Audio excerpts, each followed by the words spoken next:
So there was a statement that a popular atheist made, Hitchens, and his argument was this: that what moral thing can an atheist do that a Christian can't?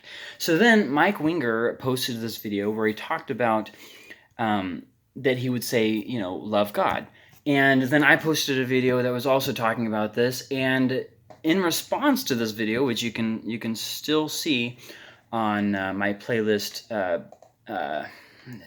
Theology and Apologetics, somebody commented, and I wanted to go through that comment. It says, "It feels like you are creating there a no true Scotsman argument. There are plenty of Christian denominations that I guess he means denominations that expect people to behave morally and do not think that just believing in Jesus is enough. Number two, how is living a deity a moral action in the first place? Number three, you might want to take a look into moral philosophy. There are other moral realist stances besides divine command theory, and that shows that a deity is not necessary for a moral framework, even if just moral realism is taken into account." Maybe he means relativism, which is not the only approach in moral philosophy that is valid. Number four, homosexuality is neither good nor bad, it just is. To think it is moral or immoral is like asking if the rings of Saturn are good or bad. They just are. Number five, well, if morals come from a deity, then why does anybody consider slavery bad when that deity is of the Bible? When that deity of the Bible obviously had no qualms with it, qualms maybe, and even regulated slavery. Number six, so your stance is then more with moral relativism. I mean, you seem to be even aware that there cannot be an absolute standard online, and yet you think there would be an absolute standard, even though it makes no sense whatsoever. This this is why you shouldn't get into arguments online, because people. Anyways, number seven, moral intuitions come from evolution, since cooperation has been an evolutionary advantage, and thus, as a social species, we have these to help us continue to work together. No deities required. Number eight, if you don't want to rely on some people telling you what morality you should follow, why do follow then just the ones that were made up by some desert dwellers millennia ago? Who thought that homosexuality, for example, is immoral when it is not, or who thought slavery is normal and to own slaves is nothing wrong? If you want to truly moral, then maybe you want to work on your moral intuitions and not follow some ancient books. You find that a lot of people do this. Your moral absolute is not absolute, but my opinion of how it's not absolute is absolute. Okay, whatever. Number nine, I can at least with you on Hitchens. I also find him to be rather arrogant and for the most time not especially compelling. Good golly. Anyways, and this was my response, which I think warranted a video just to kind of walk through these things, and also just in case he deletes it, I want to make sure that this is something that stays, because I think that these are really good ideas that he brought up, even though they weren't really worded that great. Number one, I don't argue only online because it's mostly pointless. I still agree with that. Online argument is a complete waste of time. But I will answer one time, and he didn't go back and forth with me. He really did stop. So for that, I give him props, because most people just go on YouTube and just go back and forth, and it's pointless. So number one, there are always some things that deviate. There are always religions and legalisms that doesn't mean that the historical message of Christianity is invalidated or modified. So basically what he said was that there are other ways to expect people to behave morally and do not think that believing in Jesus is enough. He was saying that there's other views that exist within Christianity and whatnot. I said, yes, and there are always going to be those, but that doesn't mean that the historical message of Christianity is invalidated or modified. Just because that there are other variations doesn't mean that those other variations are correct. Number two, which was, he said, how is loving a deity a moral action in the first place? And so I said, by the deity's standard, by God's standard, it is. If I am the source of morals, I can decide what is right. If God is, he can decide what is right. By his standard, loving God is right. If I love God, I have purpose to love people and forgive them. Everybody thinks that they love people, but they really don't. They'll love them to a certain degree, or whatever until it's not convenient, and then they won't love them anymore. And that's kind of not really love, because you have to love the unlovable for it to actually really be love. Your love is measured by how much you love the people you hate the most. You get that? Love is not just a feeling. Oh, I have warm thoughts for this person. It's an action that follows. If Jesus said, hey, I love you, but he made no way for us to go to heaven, that love wouldn't really have done much for us. So we are not the source of morals. God is the source of morals, so that's how, okay? Let's see. So by his standards, loving God is moral. If I love God, I have reason to love people and forgive them, not just out of fear, but out of purpose.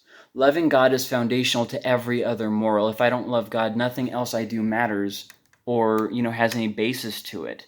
The reason I do those other things is because I love God. It's the basis for it. The Bible says it is the beginning of wisdom because it gives reason for why I shouldn't live however I want. And that's absolutely true. Why shouldn't I live how I want? Why shouldn't I do what I think is right? I think that homosexuality is fine. See what I mean? I'm not saying that I do. I'm saying, you get what I'm saying. Worshipping or not worshipping, stealing, lying, cheating, looking at porn, so on. Then number 3, which he said you might want to look into to take a look into moral philosophy, which I have. And I understand there are other theories, but they all gravitate around shifting sands. Basically, the idea is there's this other idea for how morality could have become, or an argument for why I should do something moral, or so on and so forth, but they don't really have any absolute foundation to them. It's just something that kind of shifts to the person's whims. Like, why should I do what's moral? Well, hold on. What is moral? Well, everybody knows what morals are. Do they?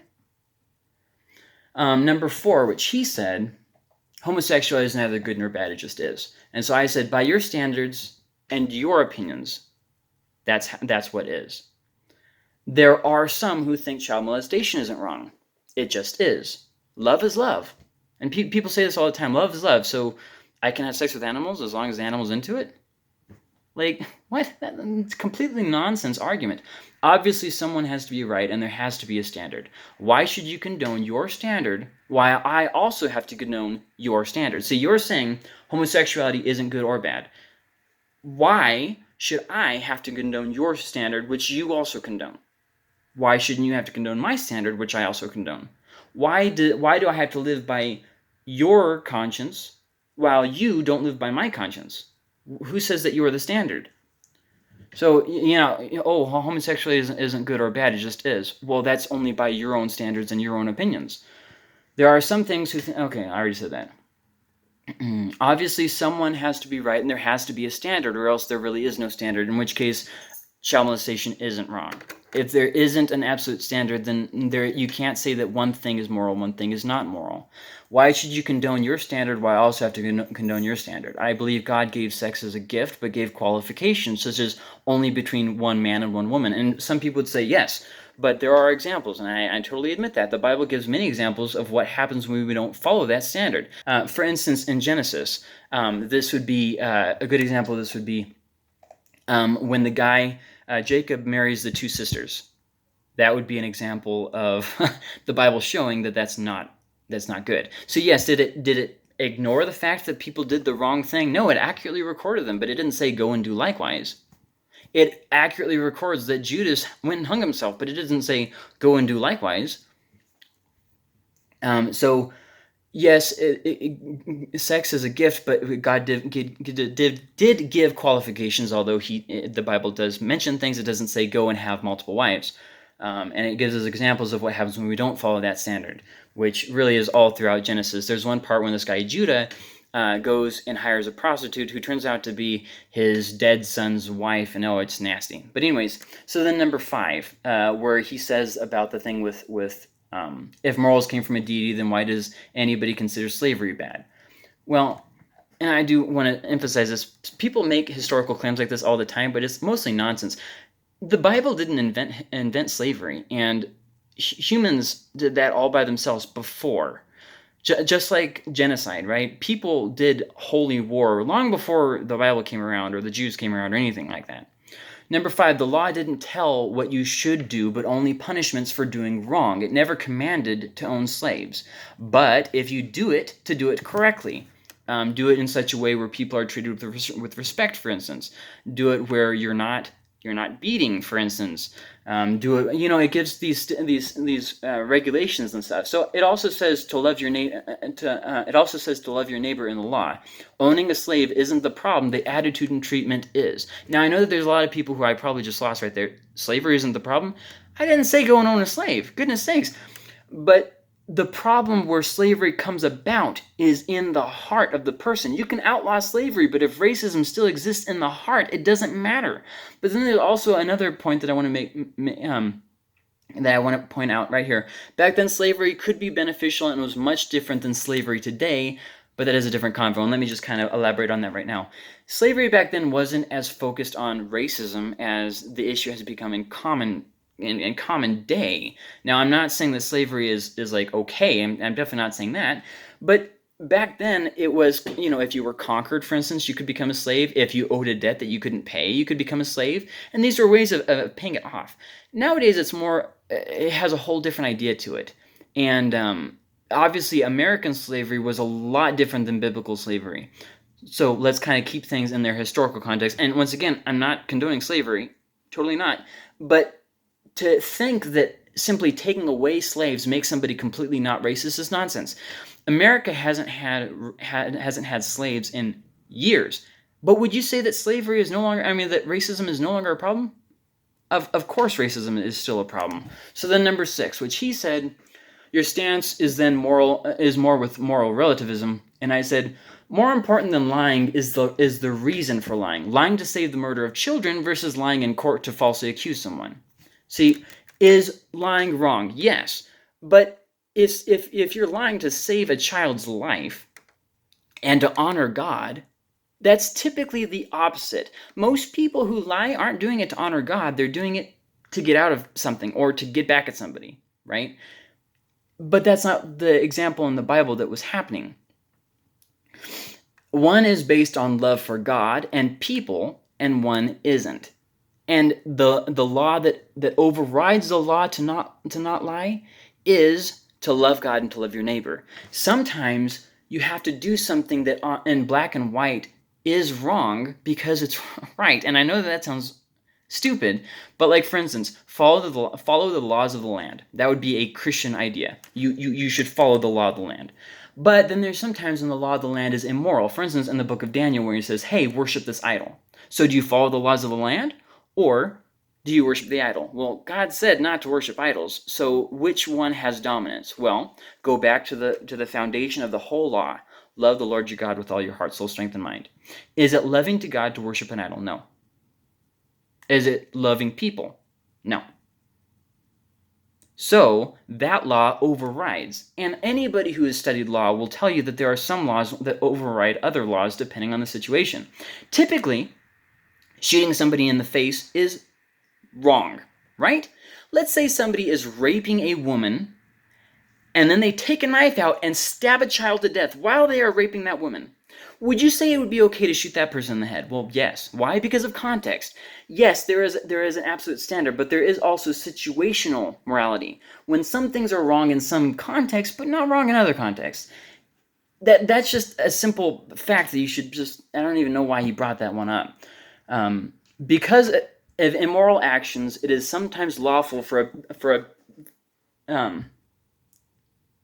I wrote that wrong. It is sometimes lawful to break man's law so as to not break God's. Because the world isn't perfect, you will be put in imperfect situations with imperfect people, and you yourself are imperfect. There will be situations where you have to break the law, break man's law, in order not to break God's law.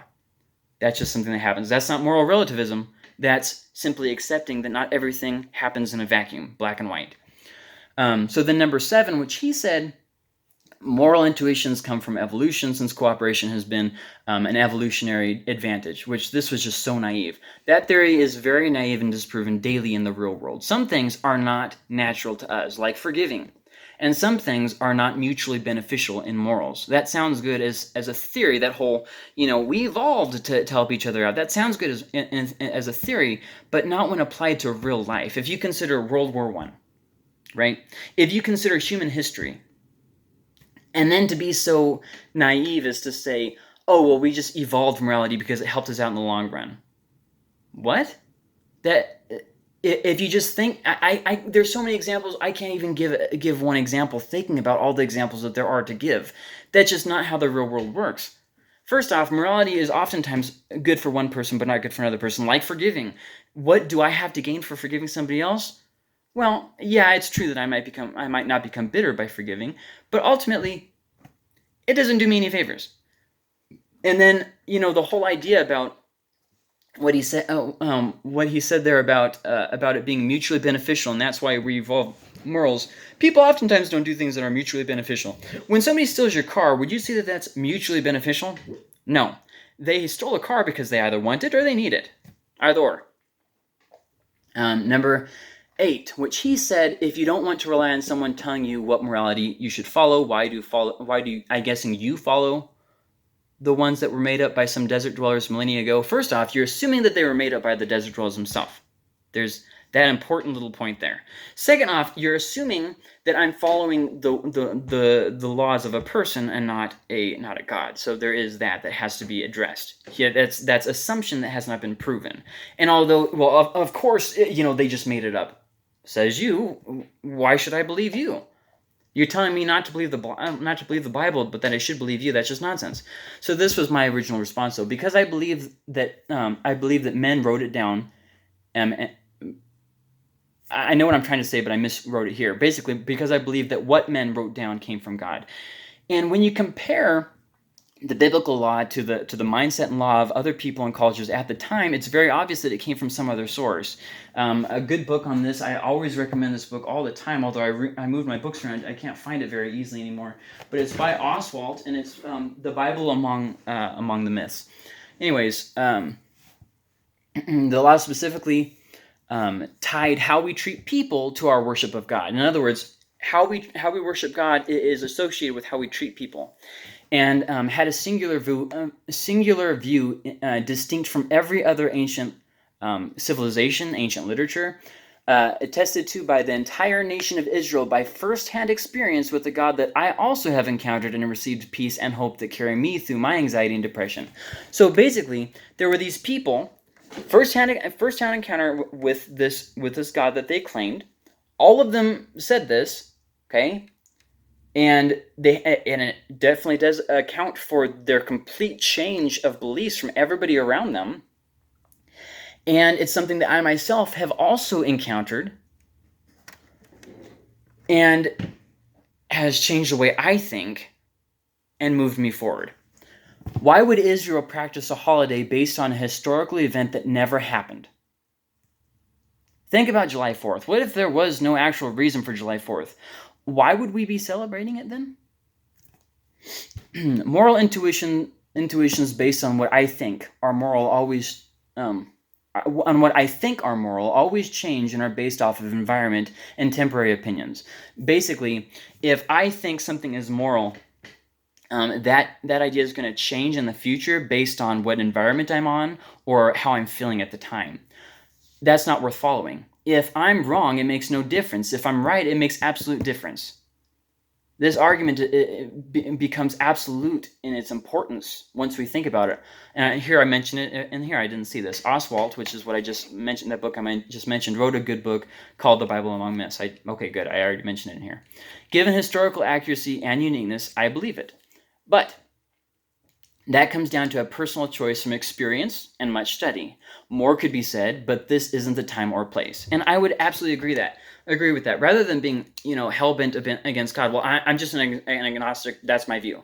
Maybe you should actually do something to research. Agnosticism is a temporary stop on the journey. And it will either involve you getting hard and bitter and turning atheist, or you actually doing the legwork necessary to study and becoming a Christian.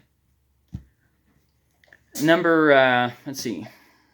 And I know that that's completely, what I just said was completely simplistic. I understand that. But once again, that's conversation for another day. So then the last thing he said about Hitchens being rather arrogant, I don't know why I even responded to that one. Many are arrogant, but if morals don't exist, why shouldn't they be arrogant? Being arrogant isn't necessarily a sin. It's not something that's necessarily bad because there is no bad, right?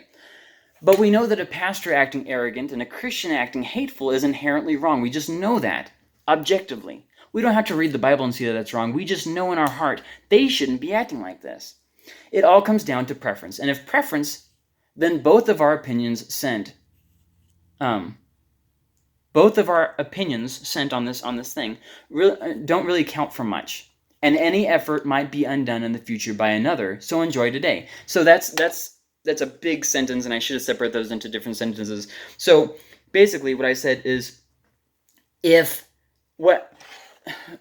morals don't exist, right, then everything that me and him have both said are nothing but preference, and they don't really matter.